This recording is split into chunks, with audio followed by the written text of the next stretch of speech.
Hello guys, നമുക്കിന്നൊരു അടിപൊളി കൂന്തൽ റോസ്റ്റ് ഉണ്ടാക്കിയാലോ. അതിന് വേണ്ട ഐറ്റംസ്: കൂന്തൽ, ചെറിയ ഉള്ളി, വലിയ ഉള്ളി, വെള്ളുള്ളി, പച്ചമുളക്, ഇഞ്ചി, കരിവേപ്പില. ഫസ്റ്റ് നമ്മളൊരു പ്രഷർ കുക്കർ അടുപ്പത്ത് വെക്കുക. എന്നിട്ട് കടുക് പൊട്ടിക്കുക. കടുക് പൊട്ടിയതിന് ശേഷം ഇഞ്ചി, വെളുത്തുള്ളി, പച്ചമുളക് അരിഞ്ഞത് ചേർക്കുക. എന്നിട്ട് ഒരു 10 സെക്കൻഡ് ഇളക്കിയതിന് ശേഷം നമ്മളതിൽ വലിയ ഉള്ളിയും ചെറിയ ഉള്ളിയും ചേർക്കണം. അതിൻ്റെ കൂടെ ഉപ്പ് കൂടെ ചേർക്കുക. എന്നിട്ട് അത് നല്ലോണം ഇളക്കി ബ്രൗൺ കളറാവുമ്പോൾ നമ്മളതിൽ പൊടികൾ ചേർക്കണം.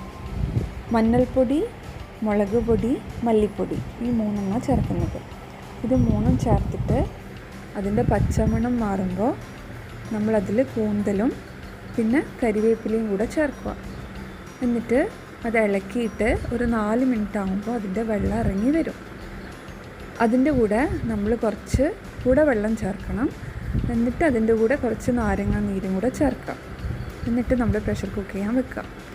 എന്നിട്ട് ഹൈ ഫ്ലെയിമിൽ 1 വിസിലും ലോ ഫ്ലെയിമിൽ 3 വിസിലും വരുന്നവരെ അടുപ്പത്ത് വെക്കുക. അതിനുശേഷം നമ്മളിത് തുറന്നിട്ട് കുറച്ച് വെള്ളം അധികം ഉണ്ടെങ്കിൽ നമുക്ക് കുറച്ചുകൂടെ സമയം വെക്കാം അടുപ്പത്ത്. എന്നിട്ട് നമ്മളതിൽ പെപ്പർ കൂടെ ആഡ് ചെയ്യുക. അപ്പോൾ ഒരു അടിപൊളി കൂന്തൽ റോസ്റ്റ് റെഡി. Thank you.